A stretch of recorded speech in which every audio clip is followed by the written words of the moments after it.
ಮಹಿಮೆ ಬಂದಿದೆ. ತುಂಬ ಶಕ್ತಿಶಾಲಿ ದಿನ. ಆದ್ದರಿಂದ ಈ ದಿನ ನೆನಪಿಟ್ಟುಕೊಂಡು ಈ 2 ವಸ್ತುಗಳನ್ನು ಮನೆಗೆ ತಂದರೆ ಸಾಕು. ಕುಳಿತು ತಿಂದರೂ ಮುಗಿಯದಷ್ಟು ಐಶ್ವರ್ಯ ಬರುತ್ತದೆ. ಲಕ್ಷ್ಮೀದೇವಿಯ ಅನುಗ್ರಹ ಲಭಿಸುತ್ತದೆ. ಶಿವನ ಅನುಗ್ರಹವು ಲಭಿಸುತ್ತದೆ. ಲಕ್ಷ್ಮೀದೇವಿ ನಿಮ್ಮ ಮನೆಯಲ್ಲಿ ನೆಲೆಸುತ್ತಾಳೆ.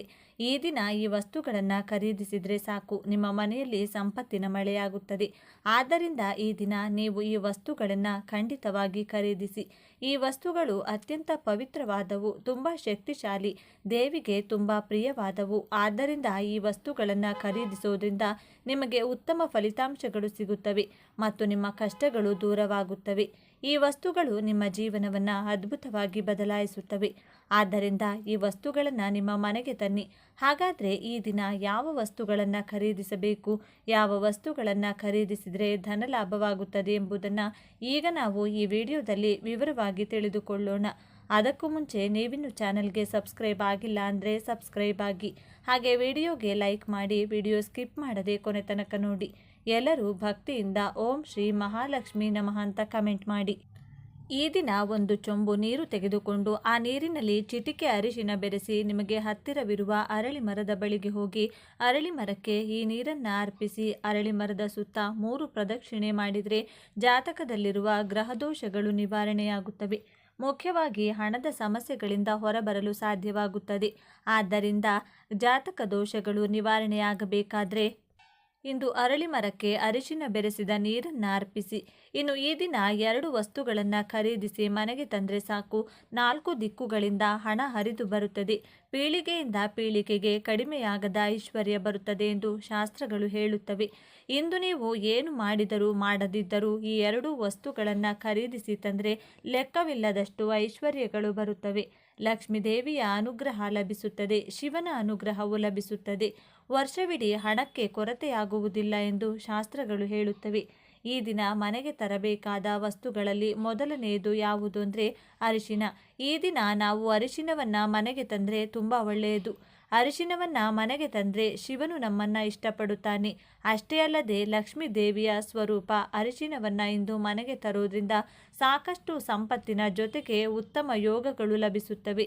ಅಷ್ಟೈಶ್ವರ್ಯಗಳು ಪ್ರಾಪ್ತವಾಗುವಂತೆ ಆ ಲಕ್ಷ್ಮೀ ದೇವಿ ನೋಡಿಕೊಳ್ತಾಳೆ. ಅರಿಶಿನವು ಮಂಗಳಕರ ಮತ್ತು ಶುಭಕರವಾದ್ದರಿಂದ ಮನೆಯಲ್ಲಿ ಶುಭ ಕಾರ್ಯಗಳು ನಡೆಯಲಿಲ್ಲ ಎಂದು ದುಃಖಿಸುವವರು, ನಮ್ಮ ಮನೆಯಲ್ಲಿ ಯಾವುದೇ ಶುಭ ಕಾರ್ಯ ನಡೆಯುತ್ತಿಲ್ಲ ಎಂದು ಚಿಂತಿಸುವವರು ಈ ದಿನ ಅರಿಶಿನವನ್ನು ಮನೆಗೆ ತರುವುದರಿಂದ ಮನೆಯಲ್ಲಿ ಯಾವುದಾದರೂ ಒಂದು ಶುಭ ಕಾರ್ಯ ನಡೆಯುತ್ತದೆ ಎಂದು ಶಾಸ್ತ್ರಗಳು ಹೇಳುತ್ತವೆ. ಪುರಾಣಗಳ ಪ್ರಕಾರ ಇಂದು ಅರಿಶಿನವನ್ನು ಮನೆಗೆ ತಂದರೆ ಒಂದು ಉತ್ತಮ ಸಕಾರಾತ್ಮಕ ಶಕ್ತಿ ಬರುತ್ತದೆ. ಕೆಟ್ಟದ್ದು ಮನೆಯಿಂದ ಹೊರಗೆ ಹೋಗುತ್ತದೆ. ಅರಿಶಿನವನ್ನು ದೇಹಕ್ಕೆ ಹಚ್ಚಿಕೊಂಡು ಸ್ನಾನ ಮಾಡಬಹುದು, ಅಥವಾ ಕಾಲುಗಳಿಗೆ ಹಚ್ಚಿಕೊಳ್ಳಬಹುದು, ಅಥವಾ ಪೂಜೆಗಳಿಗೆ ಉಪಯೋಗಿಸಿಕೊಳ್ಳಬಹುದು, ಅಥವಾ ಅಡುಗೆ ಮನೆಯಲ್ಲಿಟ್ಟುಕೊಂಡು ಅಡುಗೆಗಳಲ್ಲಿಯೂ ಬಳಸಬಹುದು. ನಿಮ್ಮ ಇಷ್ಟದಂತೆ ಹೇಗೆ ಬೇಕಾದರೂ ಬಳಸಬಹುದು. ಆದ್ದರಿಂದ ಈ ದಿನ ತಪ್ಪದೇ ಅರಿಶಿನವನ್ನು ಕೊಂಡು ಮನೆಗೆ ತಂದುಕೊಳ್ಳಿ. ನಾವು ಅರಿಶಿನದಿಂದ ಪರಿಹಾರ ಮಾಡೋಣ. ಸ್ವಲ್ಪ ಅರಿಶಿನವನ್ನು 1 ಲೋಟ ನೀರಿಗೆ ಹಾಕಿ ಈ ಅರಿಶಿನ ನೀರನ್ನು ಮನೆಯ ಹಾಲ್ನಲ್ಲಿ ಇಟ್ಟು ರಾತ್ರಿ ಇಡೀ ಹಾಗೆ ಬಿಟ್ಟು ಬೆಳಿಗ್ಗೆ ಆ ನೀರನ್ನು ತೆಗೆದುಕೊಂಡು ಹೋಗಿ ಹೊರಗೆ ಚೆಲ್ಲಿ. ಹೀಗೆ ಮಾಡಿದರೆ ನಿಮ್ಮ ಮನೆಯಲ್ಲಿರುವ ಎಲ್ಲ ದುರದೃಷ್ಟವೂ ಹೊರಗೆ ಹೋಗುತ್ತದೆ. ನೀವು ಅದೃಷ್ಟವಂತರಾಗುತ್ತೀರಿ. ಲಕ್ಷ್ಮೀ ದೇವಿ ಅನುಗ್ರಹಿಸಿ ಬೇಕಾದಷ್ಟು ಆಸ್ತಿ ಐಶ್ವರ್ಯವನ್ನು ನೀಡುತ್ತಾಳೆ. ಆದ್ದರಿಂದ ಅರಿಶಿನದಿಂದ ಈ ಪರಿಹಾರ ಮಾಡಿ ಉತ್ತಮ ಫಲಿತಾಂಶಗಳನ್ನು ಪಡೆಯಿರಿ. ಅಷ್ಟೇ ಅಲ್ಲದೆ ಇಂದು ಅರಿಶಿನವನ್ನು ಮನೆಗೆ ತರೋದ್ರಿಂದ ಮನೆಯಲ್ಲಿ ಮಂಗಳಕರ ಕಾರ್ಯಗಳು ನಡೆಯುತ್ತವೆ. ಇನ್ನು ಈ ದಿನದಂದು ಮನೆಗೆ ತರಬೇಕಾದ 2ನೇ ವಸ್ತು ಎಂದರೆ ಏಲಕ್ಕಿ. ಏಕೆಂದರೆ ಏಲಕ್ಕಿ ಯಾಕೆ ತರಬೇಕು ಅಂದರೆ ಲಕ್ಷ್ಮೀದೇವಿಗೆ ಬಹಳ ಇಷ್ಟ. ಅಮ್ಮನವರಿಗೆ ಏಲಕ್ಕಿಯನ್ನು ಮನೆಗೆ ತರುವುದು ಬಹಳ ಪ್ರೀತಿಯ ವಿಷಯ. ಈ ದಿನ ಏಲಕ್ಕಿಯನ್ನು ಮನೆಗೆ ತಂದರೆ ಅದೃಷ್ಟ ಮತ್ತು ಐಶ್ವರ್ಯ ಒಟ್ಟಿಗೆ ಬರುತ್ತವೆ. ಅಕ್ಷಯ ಸಂಪತ್ತು ನಮ್ಮದಾಗುತ್ತದೆ. ಅಮ್ಮನವರ ಕರುಣಾ ಕಟಾಕ್ಷಗಳು ಲಭಿಸುತ್ತವೆ. ಧನಲಾಭ ಉಂಟಾಗುತ್ತದೆ. ಅನೇಕ ಜನರು ಹಣದ ವಿಷಯದಲ್ಲಿ ಬಹಳಷ್ಟು ತೊಂದರೆಗಳನ್ನು ಎದುರಿಸುತ್ತಾರೆ. ಹಣ ಬರುತ್ತಿಲ್ಲ, ಸಂಪಾದಿಸಿದ್ದು ಉಳಿಯುತ್ತಿಲ್ಲ, ಎಷ್ಟೇ ಸಂಪಾದಿಸಿದ ನಮ್ಮ ಜೀವನ ಬದಲಾಗುತ್ತಿಲ್ಲ ಎಂದು ದುಃಖಪಡುತ್ತಾರೆ. ಇಂದು ಖಂಡಿತವಾಗಿಯೂ ಏಲಕ್ಕಿ ಪ್ಯಾಕೆಟನ್ನು ಮನೆಗೆ ತಂದುಕೊಳ್ಳಿ. ಇದಕ್ಕಾಗಿ ನೀವು ಹೆಚ್ಚು ಖರ್ಚು ಮಾಡುವ ಅಗತ್ಯವಿಲ್ಲ. 5 ರೂಪಾಯಿಗಳ ಏಲಕ್ಕಿ ಪ್ಯಾಕೆಟ್ ತಂದರೂ ಸಾಕು, ಬಹಳ ಒಳ್ಳೆಯ ಶುಭ ಫಲಿತಾಂಶ ಸಿಗುತ್ತದೆ. ನಮ್ಮ ಜೀವನ ಬದಲಾಗುತ್ತದೆ. ಆದ್ದರಿಂದ ಇಂದು ಏಲಕ್ಕಿ ಪ್ಯಾಕೆಟನ್ನು ಮನೆಗೆ ತಂದುಕೊಳ್ಳಿ. ಮನೆಯನ್ನು ಸ್ವಚ್ಛಗೊಳಿಸಿದ ನಂತರ ಮನೆಯಲ್ಲಿ ದೇವರ ಫೋಟೋ ಮುಂದೆ ಏಲಕ್ಕಿ ಪ್ಯಾಕೆಟ್ನಿಂದ 4 ಏಲಕ್ಕಿಗಳನ್ನು ತೆಗೆದು ದೇವರ ಫೋಟೋ ಮುಂದೆ ಇಟ್ಟು ಪೂಜಿಸಿ. ಪೂಜೆ ಎಂದರೆ ಚಿಕ್ಕದಾಗಿ ಪೂಜೆ ಮಾಡಿ 4 ಏಲಕ್ಕಿಗಳನ್ನು ದೇವರ ಮುಂದೆ ಇಡಿ. ನಂತರ ಸಂಕಲ್ಪ ಹೇಳಿಕೊಳ್ಳಿ. ದೇವರೇ, ನನಗೆ ಹಣ ಬೇಕು, ನಮಗೆ ಹಣ ಪ್ರವಾಹದಂತೆ ಬರಬೇಕು, ಹಣಕ್ಕೆ ಕೊರತೆ ಇರಬಾರದು, ತೊಂದರೆಗಳು ದೂರವಾಗಬೇಕು ಎಂದು ಸಂಕಲ್ಪ ಹೇಳಿಕೊಳ್ಳಿ. ನಂತರ ಆ 4 ಏಲಕ್ಕಿಗಳನ್ನು ತೆಗೆದು ಮನೆಯವರೆಲ್ಲರೂ ಒಂದೊಂದು ತಿನ್ನಿ. 4 ಏಲಕ್ಕಿಗಳನ್ನು ಹಾಕಬೇಕಾಗಿಲ್ಲ. ನಿಮ್ಮ ಮನೆಯಲ್ಲಿ ಎಷ್ಟು ಜನ ಇದ್ದಾರೋ ಅಷ್ಟು ಏಲಕ್ಕಿಗಳನ್ನು ಹಾಕಿ ನಂತರ ಒಬ್ಬೊಬ್ಬರು ಒಂದೊಂದು ಕಾಯಿಯನ್ನು ತಿನ್ನಿ. ಹೀಗೆ ತಿಂದರೆ ನಿಮ್ಮ ಅದೃಷ್ಟ ಬದಲಾಗುತ್ತದೆ, ಬೇಕಾದಷ್ಟು ಹಣ ಬರುತ್ತದೆ, ಸಂಪತ್ತು ಬರುತ್ತದೆ, ಯಾವುದೇ ಅಡೆತಡೆ ಇರುವುದಿಲ್ಲ, ಲಕ್ಷ್ಮಿ ಅನುಗ್ರಹ ಸಿಗುತ್ತದೆ, ಬೇಕಾದಷ್ಟು ಐಶ್ವರ್ಯ ಬರುತ್ತದೆ. ತಂದುಕೊಳ್ಳಲು ಸಾಧ್ಯವಾಗದವರು ಕನಿಷ್ಠ ಈ 2ರಲ್ಲಿ ಯಾವುದಾದರೂ ಒಂದು ವಸ್ತುವನ್ನು ತೆಗೆದುಕೊಂಡ್ರೆ ಸಾಕು, ತಲೆಮಾರುಗಳವರೆಗೂ ಕಡಿಮೆಯಾಗದ ಐಶ್ವರ್ಯ ಬರುತ್ತದೆ. ಇವು 2 ಅಲ್ಲ, ಈ ದಿನ ಡಮರುಗವನ್ನು ಖರೀದಿಸಿ ತಂದುಕೊಂಡ್ರೆ ಅಪ್ರತಿಮ ರಾಜಯೋಗ ಪ್ರಾಪ್ತಿಯಾಗುತ್ತದೆ. ಶಿವನಿಗೆ ಡಮರುಗ ಎಂದರೆ ತುಂಬ ಇಷ್ಟ. ಡಮರುಗ ಶಬ್ದ ಎಂದರೆ ಶಿವನಿಗೆ ಮಹಾಪ್ರೀತಿ.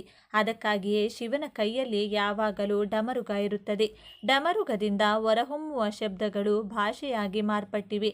ಸನಾತನ ಧರ್ಮ ಹೇಳುತ್ತದೆ, ಶಿವನು ತಾಂಡವ ಮಾಡಿದಾಗ ಡಮರುಗವನ್ನು ನುಡಿಸುತ್ತಾನೆ. ಒಂದು ಸಣ್ಣ ಡಮರುಗವನ್ನು ಖರೀದಿಸಿ ತಂದುಕೊಳ್ಳಿ. ಪೂಜಾ ಸ್ಟೋರ್ಗಳಲ್ಲಿ ಸಿಗುತ್ತದೆ. ಆದ್ದರಿಂದ ಈ ದಿನ ಒಂದು ಸಣ್ಣ ಡಮರುಗವನ್ನು ಖರೀದಿಸಿ ತಂದುಕೊಂಡು ಪೂಜಾ ಕೋಣೆಯಲ್ಲಿಟ್ಟುಕೊಳ್ಳಿ. ಹೀಗೆ ಇಟ್ಕೊಳ್ಳೋದ್ರಿಂದ ಶಿವನ ಅನುಗ್ರಹ ಲಭಿಸುತ್ತದೆ, ಲಕ್ಷ್ಮಿ ಕಟಾಕ್ಷ ಸಿಗುತ್ತದೆ. ಹೀಗೆ ತಂದ ಡಮರುಗವನ್ನು ಆಗಾಗ ಮನೆಯಲ್ಲಿ ನುಡಿಸಿದರೆ ಮನೆಯಲ್ಲಿರುವ ನಕಾರಾತ್ಮಕ ಶಕ್ತಿ ಎಲ್ಲವೂ ಹೋಗುತ್ತದೆ.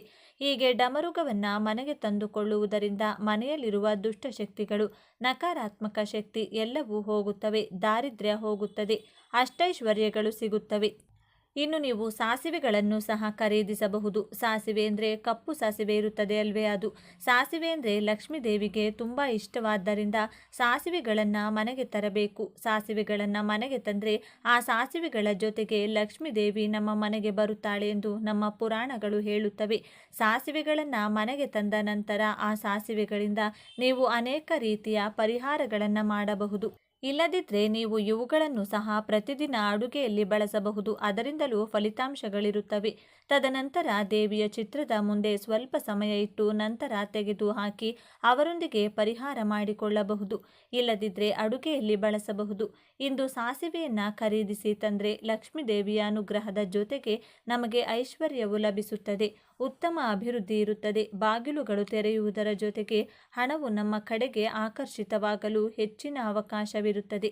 ಆದ್ದರಿಂದ ಸಾಸಿವೆಯನ್ನು ತಪ್ಪದೆ ನಿಮ್ಮ ಮನೆಗೆ ತಂದುಕೊಂಡು ನೀವು ಪರಿಹಾರಗಳನ್ನು ಮಾಡಿಕೊಳ್ಳಬಹುದು. ಅಡುಗೆಯಲ್ಲಿ ಬಳಸಬಹುದು, ಪರಿಹಾರ ಮಾಡಲು ಬಳಸಬಹುದು. 1 ಚಮಚ ಸಾಸಿವೆಯನ್ನು ಗಾಜಿನ ಗ್ಲಾಸ್ನಲ್ಲಿ ಹಾಕಿ ನಂತರ ಆ ಗ್ಲಾಸ್ನಲ್ಲಿ ನೀರು ಹಾಕಿ ಆ ನೀರಿನಲ್ಲಿ 1 ಚಿಟಿಕೆ ಅರಿಶಿನ ಹಾಕಿ ನಂತರ ಇವೆಲ್ಲವನ್ನು ಚೆನ್ನಾಗಿ ಮಿಶ್ರಣ ಮಾಡಿ ಆ ಗ್ಲಾಸನ್ನು ಕೈಯಲ್ಲಿಡಿದುಕೊಂಡು ಮನೆ ಸುತ್ತ ತಿರುಗಾಡಿ ಕೊನೆಯಲ್ಲಿ ಗಾಜನ್ನು ತೆಗೆದುಕೊಂಡು ಹೋಗಿ ಅಡುಗೆ ಮನೆಯ ಒಂದು ಮೂಲೆಯಲ್ಲಿಡಿ. 24 ಗಂಟೆಗಳ ಕಾಲ ಹಾಗೆ ಬಿಡಿ. 24 ಗಂಟೆಗಳ ನಂತರ ಆ ನೀರನ್ನು ತೆಗೆದು ಮನೆಯಲ್ಲಿರುವ ಗಿಡಗಳಿಗೆ ಹಾಕಿ. ಇಲ್ಲದಿದ್ದರೆ ಅದನ್ನು ಎಲ್ಲಿಯಾದರೂ ಚರಂಡಿಯಲ್ಲಿ ಹಾಕಿ. ಹೀಗೆ ಮಾಡುವುದರಿಂದ ಮನೆಯಲ್ಲಿರುವ ಎಲ್ಲ ದಾರಿದ್ರ್ಯ ದೂರವಾಗುತ್ತದೆ, ಹಣದ ಒಳಹರಿವು ಹೆಚ್ಚಾಗುತ್ತದೆ. ಈ ದಿನದಂದು ಎಲ್ಲರೂ ನೆನಪಿಟ್ಟುಕೊಂಡು ಈ 4 ವಸ್ತುಗಳಲ್ಲಿ 2 ವಸ್ತುಗಳನ್ನು ಖರೀದಿಸಿ ಮನೆಗೆ ತನ್ನಿ. ಈ 4 ವಸ್ತುಗಳಲ್ಲಿ ನೀವು ಕೇವಲ 2 ವಸ್ತುಗಳನ್ನು ತಂದುಕೊಳ್ಳಿ. ನಿಮಗೆ ಯಾವುದು ಅವಶ್ಯಕವೋ ಅದನ್ನು ತಂದುಕೊಳ್ಳಿ. ಲಕ್ಷ್ಮೀ ದೇವಿಯ ಅನುಗ್ರಹ, ಶಿವನ ಅನುಗ್ರಹ ಸಿಗುತ್ತದೆ. ಆದ್ದರಿಂದ ಹೀಗೆ 2 ವಸ್ತುಗಳನ್ನಾದರೂ ನಿಮ್ಮ ಮನೆಗೆ ತಂದುಕೊಳ್ಳಿ. ಹಾಗೆ ತಂದುಕೊಂಡ್ರೆ ನಿಮಗೆ ಒಳ್ಳೆಯದು. ಮುಟ್ಟಿದ್ದೆಲ್ಲ ಚಿನ್ನವಾಗುತ್ತದೆ. ಕೋಟಿಗಟ್ಟಲೆ ಸಂಪತ್ತಿನ ಒಡೆಯರಾಗುತ್ತೀರಿ. ಇನ್ನು ನಿಮಗೆ ಕುಳಿತು ತಿಂದರೂ ತೀರದ ಆಸ್ತಿ ಸಿಗುತ್ತದೆ. ಅದೇ ರೀತಿ ದೇವಿಯು ನಿಮ್ಮ ಮನೆಯಲ್ಲಿ ನೆಲೆಸಿ ನಿಮಗೆ ಬೇಕಾದಷ್ಟು ಐಶ್ವರ್ಯವನ್ನು ನೀಡುತ್ತಾಳೆ. ಆದ್ದರಿಂದ ನೀವು ಈ 2 ವಸ್ತುಗಳನ್ನು ತಂದುಕೊಳ್ಳಿ. ಶುಭ ಫಲಿತಾಂಶಗಳನ್ನು ಪಡೆಯಿರಿ, ಆನಂದದಿಂದ ಜೀವಿಸಿರಿ. ಇವತ್ತಿನ ವಿಡಿಯೋವನ್ನು ಮುಗಿಸ್ತಾ ಇದ್ದೇನೆ. ಎಲ್ಲರಿಗೂ ಶುಭವಾಗಲಿ. ಈ ವಿಚಾರಗಳು ನಿಮಗೆ ಇಷ್ಟ ಆಗಿದೆ ಅಂತ ಭಾವಿಸ್ತಿದ್ದೇನೆ. ಇಷ್ಟ ಆಗಿದ್ದರೆ ನಮ್ಮ ಚಾನಲ್ನ ತಪ್ಪದೇ ಸಬ್ಸ್ಕ್ರೈಬ್ ಮಾಡಿಕೊಳ್ಳಿ. ಈ ವಿಡಿಯೋಗೆ ಒಂದು ಲೈಕ್ ಕೊಡೋದನ್ನು ಮರಿಬೇಡಿ. ಈ ವಿಡಿಯೋವನ್ನು ನಿಮ್ಮ ಫ್ರೆಂಡ್ಸ್ ಆ್ಯಂಡ್ ಫ್ಯಾಮಿಲಿ ಗ್ರೂಪಲ್ಲಿ ಹೆಚ್ಚು ಶೇರ್ ಮಾಡಿ. ಎಲ್ಲರೂ ಭಕ್ತಿಯಿಂದ ಓಂ ನಮಃ ಶಿವಾಯ ಅಂತ ಕಮೆಂಟ್ ಮಾಡಿ. ಈ ಹುಣ್ಣಿಮೆಯ ದಿನ ಮರೆಯದೆ ರಾತ್ರಿ ಒಂದು ನಿಂಬೆ ಹಣ್ಣಿನಿಂದ ಹೀಗೆ ಮಾಡಿದರೆ ಸಾಕು, ಬಡವನು ಕೂಡ ಶ್ರೀಮಂತನಾಗ್ತಾನೆ. ನಿಮ್ಮ ಎಲ್ಲ ಸಮಸ್ಯೆಗಳು ದೂರವಾಗಿ ನಿಮಗೆ ಒಳ್ಳೆಯದಾಗುತ್ತದೆ. ನಿಂಬೆಹಣ್ಣು ಬಹಳ ಶಕ್ತಿಶಾಲಿಯಾಗಿದೆ. ಮನುಷ್ಯನ ಹಣೆ ಬರಹವನ್ನು ಬದಲಾಯಿಸುವ ಶಕ್ತಿ ನಿಂಬೆಹಣ್ಣಿಗಿದೆ. ನಿಂಬೆ ಮರ ದೇವತಾ ವೃಕ್ಷ. ನಿಂಬೆ ಹಣ್ಣಿಗೆ ದೇವಶಕ್ತಿ, ಪ್ರಕೃತಿ ಶಕ್ತಿ ಹೇರಳವಾಗಿರುತ್ತವೆ. ಈ ಪರಿಹಾರಕ್ಕೆ ಹಳದಿ ಬಣ್ಣದ ಒಂದು ದೊಡ್ಡ ನಿಂಬೆಹಣ್ಣು ಬೇಕು. ಯಾವುದೇ ಗಾಯಗಳು ಅಥವಾ ಕಲೆಗಳು ಇರಬಾರದು. ಅಂತಹ ಹೊಳೆಯುವ ನಿಂಬೆಹಣ್ಣುಗಳು 2 ಬೇಕು. ಅಂದರೆ ಈ ಪರಿಹಾರಕ್ಕೆ ಒಟ್ಟು 2 ನಿಂಬೆಹಣ್ಣುಗಳು ಬೇಕು. ಬಹಳ ಶಕ್ತಿಶಾಲಿಯಾಗಿ ಕೆಲಸ ಮಾಡುತ್ತದೆ. ನಿಮ್ಮ ಕೈಯಿಂದ ನಾವು ಮಾಡಿಕೊಳ್ಳುವ ಈ ಪರಿಹಾರದಿಂದ ಮನೆಯಲ್ಲಿರುವ ನರದೃಷ್ಟಿ, ಸಂಪಾದನೆಯ ಸಮಸ್ಯೆಗಳು ಎಲ್ಲವೂ ನಿವಾರಣೆಯಾಗುತ್ತದೆ. ಎಲ್ಲ ರೀತಿಯ ಸಮಸ್ಯೆಗಳಿಂದ ಹೊರಬರಲು ಈ ಪರಿಹಾರವು ಬಹಳ ಚೆನ್ನಾಗಿ ಕೆಲಸ ಮಾಡುತ್ತದೆ. ಹಾಗಾದರೆ ಇಷ್ಟೊಂದು ಶಕ್ತಿಶಾಲಿ ಈ ದಿನ ನಿಂಬೆಹಣ್ಣಿನಿಂದ ಏನು ಮಾಡಬೇಕು ಎಂಬುದನ್ನು ಈಗ ನಾವು ಈ ವಿಡಿಯೋದಲ್ಲಿ ವಿವರವಾಗಿ ತಿಳಿದುಕೊಳ್ಳೋಣ ಬನ್ನಿ. ಅದಕ್ಕೂ ಮುಂಚೆ ನೀವಿನ್ನು ಚಾನಲ್ಗೆ ಸಬ್ಸ್ಕ್ರೈಬ್ ಆಗಿಲ್ಲ ಅಂದರೆ ಈಗಲೇ ಸಬ್ಸ್ಕ್ರೈಬ್ ಆಗಿ, ಹಾಗೆ ವಿಡಿಯೋಗೆ ಲೈಕ್ ಮಾಡಿ, ವಿಡಿಯೋ ಸ್ಕಿಪ್ ಮಾಡದೆ ಕೊನೆ ತನಕ ನೋಡಿ. ಎಲ್ಲರೂ ಭಕ್ತಿಯಿಂದ ಓಂ ಶ್ರೀ ಮಹಾಲಕ್ಷ್ಮಿ ನಮಃ ಅಂತ ಕಮೆಂಟ್ ಮಾಡಿ. ಈ ನಿಂಬೆಹಣ್ಣಿನ ಪರಿಹಾರವನ್ನು ರಾತ್ರಿ ಸಮಯದಲ್ಲಿ ಮಾಡಬೇಕು. ಸಂಜೆ ಆದ್ದರಿಂದ ರಾತ್ರಿ 11ರವರೆಗೆ ಮಾಡಬಹುದು. ನಿಂಬೆಹಣ್ಣಿನಿಂದ ಈ ಸಣ್ಣ ಪರಿಹಾರವನ್ನು ಮಾಡೋದ್ರಿಂದ ನೀವು ಮುಟ್ಟಿದ್ದೆಲ್ಲ ಚಿನ್ನವಾಗುತ್ತದೆ. ನಿಮಗಿರುವ ಸಾಲದ ಸಮಸ್ಯೆಗಳು, ಆರ್ಥಿಕ ಸಮಸ್ಯೆಗಳು ದೂರವಾಗುತ್ತವೆ. ನೀವು ಸಂತೋಷವಾಗಿರಲು ಉದ್ಯೋಗ ಪ್ರಯತ್ನಗಳು, ಮದುವೆಯಾಗದವರಿಗೆ ಮದುವೆಯಾಗಲು, ಮಕ್ಕಳಿಲ್ಲದವರಿಗೆ ಮಕ್ಕಳಾಗಲು, ಆರೋಗ್ಯ ಮತ್ತು ಆಯುಷ್ಯ ಹೆಚ್ಚಾಗಲು, ಹೀಗೆ ಎಲ್ಲ ರೀತಿಯಲ್ಲಿ ನಿಮಗೆ ಒಳ್ಳೆಯದಾಗುತ್ತದೆ. ಈ ದಿನ ನಿಂಬೆಹಣ್ಣಿನಿಂದ ರಹಸ್ಯವಾಗಿ ಈ ಸಣ್ಣ ಪರಿಹಾರವನ್ನು ಮಾಡಿದರೆ ನಿಮ್ಮ ಅದೃಷ್ಟ ಬದಲಾಗಿ ಲಕ್ಷಗಳಲ್ಲ ಕೋಟಿಗಳು ಬಂದು ಬೀಳುತ್ತವೆ. ನಿಮ್ಮ ದಾರಿದ್ರ್ಯವೆಲ್ಲವೂ ದೂರವಾಗುತ್ತದೆ. ಕಡುಬಡವನು ಕೂಡ ಶ್ರೀಮಂತನಾಗ್ತಾನೆ. ನಮ್ಮನ್ನು ಕಾಡುವ ಅನಾರೋಗ್ಯ ಸಮಸ್ಯೆಗಳು, ಮಾನಸಿಕ ಸಮಸ್ಯೆಗಳು, ಮನೆಯಲ್ಲಿ ಆಗಾಗ್ಗೆ ಜಗಳಗಳು, ಆರ್ಥಿಕ ತೊಂದರೆಗಳು, ಸಾಲದ ಬಾಧೆಗಳು, ಗಂಡ ಹೆಂಡತಿಯರ ನಡುವಿನ ಕಲಹಗಳು, ಅತ್ತೆ ಸೊಸೆಯರ ಜಗಳ, ಅಕ್ಕ ತಂಗಿಯರ ಜಗಳ, ಇಂತಹ ಸಮಸ್ಯೆಗಳು ನಮ್ಮ ಮನಸ್ಸನ್ನು ಪ್ರಶಾಂತವಾಗಿಡುತ್ತವೆ. ಕೆಲವೊಮ್ಮೆ ದೇವರನ್ನು ದೂಷಿಸುತ್ತೇವೆ. ದೇವರೇ, ನಾವು ಏನು ಪಾಪ ಮಾಡಿದ್ದೇವೆ, ನೀನು ನಮ್ಮನ್ನು ಏಕೆ ಇಷ್ಟು ಕಾಡ್ತಿದ್ದೀಯಾ ಎಂದು ಮನಸ್ಸಿಗೆ ಅನ್ನಿಸುತ್ತದೆ. ಈ ನಿಂಬೆ ಪರಿಹಾರವು ಅದ್ಭುತವಾಗಿ ಕೆಲಸ ಮಾಡುತ್ತದೆ. ನಾವು ನಿಂಬೆ ಹಣ್ಣಿನಿಂದ ಮಾಡಬೇಕಾದ 2 ಪರಿಹಾರಗಳ ಬಗ್ಗೆ ಮಾತನಾಡೋಣ. ನೀವು ಅವುಗಳಲ್ಲಿ ಯಾವುದಾದರೂ ಒಂದನ್ನು ಮಾಡಿದರೆ ಸಾಕು. ಮೊದಲಿಗೆ ಹಳದಿ ಬಣ್ಣದ 2 ನಿಂಬೆ ಹಣ್ಣುಗಳನ್ನು ತೆಗೆದುಕೊಳ್ಳಿ. ತಾಜಾ ಆಗಿರಬೇಕು. ನಿಂಬೆ ಹಣ್ಣುಗಳನ್ನು ತೆಗೆದುಕೊಂಡು ಒಂದು ನಿಂಬೆ ಹಣ್ಣಿಗೆ ಕಾಡಿಗೆಯನ್ನು ಅಂದರೆ ಕಪ್ಪು ಬಣ್ಣಕ್ಕೆ ತಿರುಗುವಂತೆ ಸಂಪೂರ್ಣವಾಗಿ ಹಚ್ಚಿ ಅಥವಾ ಅಲ್ಲಲ್ಲಿ ಚುಕ್ಕೆಗಳನ್ನು ಇಡಿ.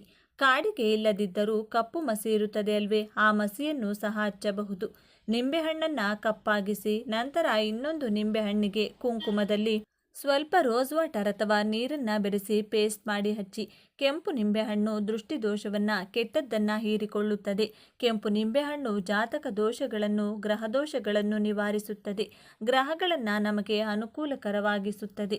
ಹೀಗೆ ಒಂದು ನಿಂಬೆಹಣ್ಣಿಗೆ ಕಾಡಿಗೆ, ಇನ್ನೊಂದು ನಿಂಬೆಹಣ್ಣಿಗೆ ಕುಂಕುಮ ಹಚ್ಚಿ ಈ 2 ನಿಂಬೆಹಣ್ಣುಗಳನ್ನು ಒಂದು ತಟ್ಟೆಯಲ್ಲಿಟ್ಟುಕೊಂಡು ಅಥವಾ ಅಂಗೈಯಲ್ಲಿಟ್ಟುಕೊಂಡು ನಿಮ್ಮ ಮನೆಯಲ್ಲಿ ಪ್ರತಿ ರೂಮ್ನಲ್ಲಿ ಅಂದರೆ ಅಡುಗೆ ಮನೆ, ಮಲಗುವ ಕೋಣೆ, ಹಾಲ್, ಮನೆಯ ಸುತ್ತಮುತ್ತಲಿನ ಆವರಣದಲ್ಲಿ ಒಮ್ಮೆ ತಿರುಗಾಡಿ.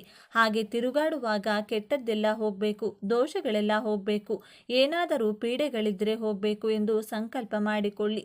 ನಂತರ ಆ ನಿಂಬೆ ಹಣ್ಣುಗಳನ್ನು ಯಾರೂ ತುಳಿಯದ ಜಾಗದಲ್ಲಿ ಅಥವಾ ಚರಂಡಿಯಲ್ಲಿ, ಹರಿಯುವ ನೀರಿನಲ್ಲಿ ಅಥವಾ ಯಾವುದಾದರೂ ಮರದ ಬುಡದಲ್ಲಿ ದೂರ ಎಸೆಯಿರಿ. ಆಗ ಆ ಕೆಟ್ಟದ್ದೆಲ್ಲವೂ ದೂರವಾಗುತ್ತದೆ. ಇದು ಮೊದಲ ಪರಿಹಾರ. ಇನ್ನು 2ನೇ ಪರಿಹಾರವೇನೆಂದರೆ, ಈ ದಿನ ರಾತ್ರಿ ಸಮಯದಲ್ಲಿ 2 ನಿಂಬೆ ಹಣ್ಣುಗಳನ್ನು ತೆಗೆದುಕೊಂಡು ಆ 2 ನಿಂಬೆ ಹಣ್ಣುಗಳನ್ನು ಒಂದು ತಟ್ಟೆಯಲ್ಲಿ ಇಡಿ. ಇಡುವ ಮೊದಲು ಆ ತಟ್ಟೆಯಲ್ಲಿ ಒಂದು ಹಿಡಿ ಉಪ್ಪನ್ನು ಸಹ ಹಾಕಿ. ಉಪ್ಪು ಹಾಕಿ ಆ ಉಪ್ಪಿನ ಮೇಲೆ 2 ನಿಂಬೆ ಹಣ್ಣುಗಳನ್ನು ಇಡಿ. ಉಪ್ಪು ಮತ್ತು ನಿಂಬೆ ಹಣ್ಣುಗಳು ಇವೆರಡೂ ಸಹ ಬಹಳ ಶಕ್ತಿಶಾಲಿ ಮತ್ತು ಲಕ್ಷ್ಮೀ ದೇವಿಗೆ ಬಹಳ ಪ್ರಿಯವಾದವು. ಈ ದಿನ ಇವುಗಳಿಗೆ ಇನ್ನಷ್ಟು ಶಕ್ತಿಗಳು ಬರುವುದರಿಂದ ಹೀಗೆ ಉಪ್ಪಿನ ಮೇಲೆ 2 ನಿಂಬೆ ಹಣ್ಣುಗಳನ್ನು ಇಡಿ. ಆ ನಂತರ 4 ಲವಂಗಗಳನ್ನು ತೆಗೆದುಕೊಂಡು ಈ 2 ನಿಂಬೆ ಹಣ್ಣುಗಳ 2ರಂತೆ ಲವಂಗಗಳನ್ನು ಚುಚ್ಚಿ ಆ ನಂತರ ಈ ತಟ್ಟೆಯನ್ನು ತೆಗೆದುಕೊಂಡು ಹೋಗಿ ನಿಮ್ಮ ಮನೆಯ ಮುಖ್ಯ ದ್ವಾರದ ಬಲಬದಿಯಲ್ಲಿ ಇಡಿ. ನಂತರ 2 ಕರ್ಪೂರಗಳನ್ನು ತೆಗೆದುಕೊಂಡು 2 ನಿಂಬೆ ಹಣ್ಣುಗಳ ಮೇಲೆ ಲವಂಗಗಳ ಮಧ್ಯದಲ್ಲಿಡಿ. ನಂತರ ಬೆಂಕಿ ಕಡ್ಡಿ ಸಹಾಯದಿಂದ ಆ ಕರ್ಪೂರದ ಬಿಲ್ಲೆಗಳನ್ನು ಹಚ್ಚಿ ಅವು ಉರಿಯುತ್ತಿರುವಷ್ಟು ಹೊತ್ತು ನೀವು ಆ ನಿಂಬೆ ಹಣ್ಣುಗಳಿಗೆ ನಿಮ್ಮ ಕೋರಿಕೆಯನ್ನು ಹೇಳಿಕೊಳ್ಳಿ. ನಮಗೆ ಈ ಕಷ್ಟವಿದೆ, ಈ ಸಮಸ್ಯೆ ಇದೆ, ಆ ಸಮಸ್ಯೆ ಇದೆ, ಹೋಗಬೇಕು, ನಮಗೆ ಧನ ಸಂಪತ್ತು ಬರಬೇಕು, ನಮ್ಮ ಜೀವನ ಅದ್ಭುತವಾಗಿ ಬದಲಾಗಬೇಕು, ನಾವು ಕೂಡ ಎಲ್ಲರಂತೆ ಸಂತೋಷದಿಂದ ಬದುಕಬೇಕೆಂದು ಸಂಕಲ್ಪ ಮಾಡಿಕೊಳ್ಳಿ. ಕರ್ಪೂರ ಸುಟ್ಟಾಗ ಲವಂಗ ಸುಟ್ಟರೆ ತಪ್ಪೇನೂ ಇಲ್ಲ. ಕರ್ಪೂರ ಸುಟ್ಟು ಹೋದ ನಂತರ ಆ ತಟ್ಟೆಯನ್ನು ಹಾಗೆ ಬಿಟ್ಟು ನಿಮ್ಮ ಕೆಲಸಗಳನ್ನು ನೋಡಿಕೊಳ್ಳಿ. ಈ ಪರಿಹಾರವನ್ನು ರಾತ್ರಿ ಸಮಯದಲ್ಲಿ ಮಾತ್ರ ಮಾಡಬೇಕು. ಇನ್ನು ಆ ನಿಂಬೆಹಣ್ಣು, ಉಪ್ಪು, ಲವಂಗಗಳನ್ನು ಮರುದಿನ ಬೆಳಿಗ್ಗೆ ತೆಗೆದುಕೊಂಡು ಯಾವುದಾದರೂ ಒಂದು ದೊಡ್ಡ ಹಸಿರು ಮರದ ಬುಡದಲ್ಲಿ ಹಾಕಬೇಕು. ಹೀಗೆ ಈ ಪರಿಹಾರವನ್ನು ಮಾಡಿಕೊಂಡ್ರೆ ಬಹಳ ಅದ್ಭುತವಾದ ಫಲಿತಾಂಶಗಳು ಸಿಗುತ್ತವೆ. ಹೀಗೆ ಈ 2 ಪರಿಹಾರಗಳು ಅಥವಾ ಇವುಗಳಲ್ಲಿ ಯಾವುದಾದರೂ ಒಂದು ಪರಿಹಾರವನ್ನು ಮಾಡಿಕೊಂಡ್ರೆ ನಿಮ್ಮ ಮನೆಯ ವಿಷಯದಲ್ಲಿ ವೈಯಕ್ತಿಕವಾಗಿರುವ ಎಲ್ಲ ಕೆಟ್ಟದ್ದು ದೂರವಾಗಿ ಲಕ್ಷ್ಮೀದೇವಿ ನಿಮ್ಮ ಮನೆಯಲ್ಲಿ ನೆಲೆಸುತ್ತಾಳೆ. ನಿಮ್ಮ ಜೀವನ ಶಾಂತಿಯುತವಾಗಿರುತ್ತದೆ. ಇದು ಬಹಳ ಶಕ್ತಿಶಾಲಿಯಾಗಿ ಕೆಲಸ ಮಾಡುತ್ತದೆ. ಈ ನಿಂಬೆ ಪರಿಹಾರದಿಂದ ನಿಮ್ಮ ಎಲ್ಲ ಸಮಸ್ಯೆಗಳು, ಆರ್ಥಿಕ ಸಮಸ್ಯೆಗಳು ದೂರವಾಗುತ್ತವೆ. ಹೀಗೆ ಎಲ್ಲ ರೀತಿಯಲ್ಲೂ ನಿಮಗೆ ಒಳ್ಳೆಯದಾಗುತ್ತದೆ. ಈ ದಿನದಂದು ಒಂದು ಗ್ಲಾಸ್ ಅಥವಾ ಚೊಂಬಿನಲ್ಲಿ ನೀರನ್ನು ತೆಗೆದುಕೊಂಡು ಆ ನೀರಿನಲ್ಲಿ ಸಣ್ಣ ಬೆಲ್ಲದ ತುಂಡನ್ನು ಪುಡಿ ಮಾಡಿ ಬೆರೆಸಿ, ಹಾಗೆ ಚಿಟಿಕೆ ಅರಿಶಿನವನ್ನು ಸಹ ಬೆರೆಸಿ, ನಂತರ ಆ ನೀರನ್ನು ಹತ್ತಿರದ ಬೇವಿನ ಮರದ ಬಳಿಗೆ ತೆಗೆದುಕೊಂಡು ಹೋಗಿ ಬೇವಿನ ಮರದ ಬುಡದಲ್ಲಿ ಸುರಿದು ನಮಸ್ಕರಿಸಿದರೆ ಗ್ರಹದೋಷಗಳು ಮತ್ತು ಜಾತಕ ದೋಷಗಳು ದೂರವಾಗುತ್ತವೆ. ಆದ್ದರಿಂದ ಜಾತಕದಲ್ಲಿ ಕುಜ ದೋಷ, ರಾಹುಕೇತು ದೋಷಗಳು ಇರುವವರು ಕಡ್ಡಾಯವಾಗಿ ಈ ದಿನದಂದು ಬೆಲ್ಲದ ನೀರನ್ನು ಬೇವಿನ ಮರದ ಬುಡದಲ್ಲಿ ಸುರಿದು ನಮಸ್ಕರಿಸಿ. ಅಲ್ಲದೆ ಈ ದಿನ ಸಿಹಿ ಪದಾರ್ಥಗಳನ್ನು ಅಂದರೆ ಸಿಹಿ ತಿಂಡಿಗಳನ್ನು ಮತ್ತು ಪೊರಕೆ, ಪ್ಲಾಸ್ಟಿಕ್ ವಸ್ತುಗಳನ್ನು ಖರೀದಿಸಿ ಮನೆಗೆ ತರಬಾರದು. ಈ ದಿನ ಈ ವಸ್ತುಗಳನ್ನು ಖರೀದಿಸಿ ಮನೆಗೆ ತಂದರೆ ದಾರಿದ್ರ್ಯ ದೇವತೆಯು ಅವುಗಳ ಜೊತೆ ನಿಮ್ಮ ಮನೆಗೆ ಪ್ರವೇಶಿಸುತ್ತಾಳೆ. ಇನ್ನು ನಿಮಗೆ ಇಲ್ಲದ ಕಷ್ಟಗಳು ಬರುತ್ತವೆ. ಆದ್ದರಿಂದ ಯಾರೂ ಈ ದಿನ ಈ ವಸ್ತುಗಳನ್ನು ಖರೀದಿಸಬೇಡಿ. ಈ ದಿನದಂದು ನೀವು ಮಾವಿನ ಮರವನ್ನು ಸ್ಪರ್ಶಿಸುವುದರಿಂದ ಅಪ್ರತಿಮ ರಾಜಯೋಗ ಪ್ರಾಪ್ತಿಯಾಗುತ್ತದೆ. ಮಾವಿನ ಮರ ಕೂಡ ಒಂದು ದೇವತಾ ವೃಕ್ಷವೇ. ರಾಮಾಯಣ, ಮಹಾಭಾರತ, ಇತರ ಪುರಾಣಗಳಲ್ಲಿ ಇದರ ಪ್ರಸ್ತಾಪವಿದೆ. ಮಾವಿನ ಹಣ್ಣನ್ನು ಪ್ರೀತಿ ಮತ್ತು ಸಂತಾನ ಪ್ರಾಪ್ತಿಗೆ ಸಂಕೇತವೆಂದು ಭಾವಿಸುತ್ತಾರೆ. ಯಾವುದೇ ಶುಭ ಕಾರ್ಯವಾದರೂ ಮನೆಯ ಬಾಗಿಲಿಗೆ ಮಾವಿನ ಎಲೆಗಳನ್ನು ಕಟ್ಟದೆ ಪ್ರಾರಂಭಿಸುವುದಿಲ್ಲ. ಮಾವಿನ ಎಲೆಗಳಿಗೆ ನಕಾರಾತ್ಮಕ ಶಕ್ತಿಯನ್ನು ಹೀರಿಕೊಳ್ಳುವ ಗುಣವಿದೆ. ಮಾವಿನ ಮರವನ್ನು ವೇದಗಳಲ್ಲಿ ಸ್ವರ್ಗದ ಸ್ಥಳವೆಂದು ಸಂಬೋಧಿಸುತ್ತಾರೆ. ಇಂದು ಮಾವಿನ ಮರವನ್ನು ಸ್ಪರ್ಶಿಸಿದರೆ ಸಾಕು, ನಿಮ್ಮ ಕಷ್ಟಗಳು, ಸಮಸ್ಯೆಗಳು ದೂರವಾಗುತ್ತವೆ. ನಿಮ್ಮ ಮನೆಯಲ್ಲಿರುವ ನಕಾರಾತ್ಮಕ ಶಕ್ತಿಯನ್ನು ಆ ಮರವು ಹೀರಿಕೊಳ್ಳುತ್ತದೆ. ಇಂದು ನಿಮಗೆ ಎಲ್ಲಿ ಮಾವಿನ ಮರ ಕಂಡರೂ ಅಥವಾ ನೀವೇ ಮಾವಿನ ಮರದ ಬಳಿಗೆ ಹೋಗಿ ಒಂದು ಚೊಂಬು ನೀರನ್ನು ಆ ಮರಕ್ಕೆ ಅರ್ಪಿಸಿ, ನಂತರ ಮಾವಿನ ಮರಕ್ಕೆ ನಮಸ್ಕರಿಸಿ 11 ಬಾರಿ ಆ ಮರವನ್ನು ಸ್ಪರ್ಶಿಸಿದ ನಂತರ ಆ ಮಾವಿನ ಮರದ ಕೆಳಗೆ 2 ನಿಮಿಷ ಕುಳಿತು ಮನೆಗೆ ಹೋಗಿ. ಇದನ್ನೆಲ್ಲ ಮಾಡದಿದ್ದರೂ ಈ ಅದ್ಭುತ ದಿನದಂದು ಮಾವಿನ ಮರವನ್ನು ಸ್ಪರ್ಶಿಸುವವರ ದೇಹದಲ್ಲಿನ ರೋಗಗಳು ಮತ್ತು ಕೆಟ್ಟ ನಕಾರಾತ್ಮಕ ಶಕ್ತಿ ದೂರವಾಗುತ್ತದೆ. ಮಾವಿನ ಮರದಲ್ಲಿರುವ ಸಕಾರಾತ್ಮಕ ಶಕ್ತಿ ನಿಮ್ಮ ದೇಹವನ್ನು ಪ್ರವೇಶಿಸಿ ನಿಮ್ಮ ಅದೃಷ್ಟವನ್ನು ಬದಲಾಯಿಸುತ್ತದೆ. ಎಲ್ಲ ದೇವರುಗಳ ಅನುಗ್ರಹ ದೊರೆಯುತ್ತದೆ. ನಿಮ್ಮ ಜಾತಕ ದೋಷಗಳು ಸಹ ದೂರವಾಗುತ್ತದೆ. ಮಹಾರಾಜಯೋಗ ಪ್ರಾಪ್ತಿಯಾಗುತ್ತದೆ. ಹೀಗೆ ಈ ದಿನ ಈ ಮರವನ್ನು ಸ್ಪರ್ಶಿಸಿದರೆ ಕಷ್ಟಗಳು, ದುಃಖಗಳು ದೂರವಾಗಿ ಐಶ್ವರ್ಯ ಬರುತ್ತದೆ.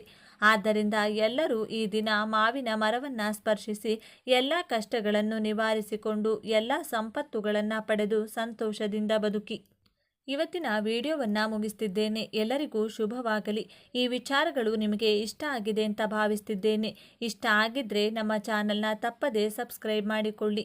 ಈ ವಿಡಿಯೋಗೆ ಒಂದು ಲೈಕ್ ಕೊಡೋದನ್ನು ಮರಿಬೇಡಿ. ಈ ವಿಡಿಯೋವನ್ನು ನಿಮ್ಮ ಫ್ರೆಂಡ್ಸ್ ಆ್ಯಂಡ್ ಫ್ಯಾಮಿಲಿ ಗ್ರೂಪಲ್ಲಿ ಅತಿ ಹೆಚ್ಚು ಶೇರ್ ಮಾಡಿ. ಎಲ್ಲರೂ ಭಕ್ತಿಯಿಂದ ಓಂ ನಮಃ ಶಿವಾಯ ಅಂತ ಕಮೆಂಟ್ ಮಾಡಿ. ಧನ್ಯವಾದಗಳು.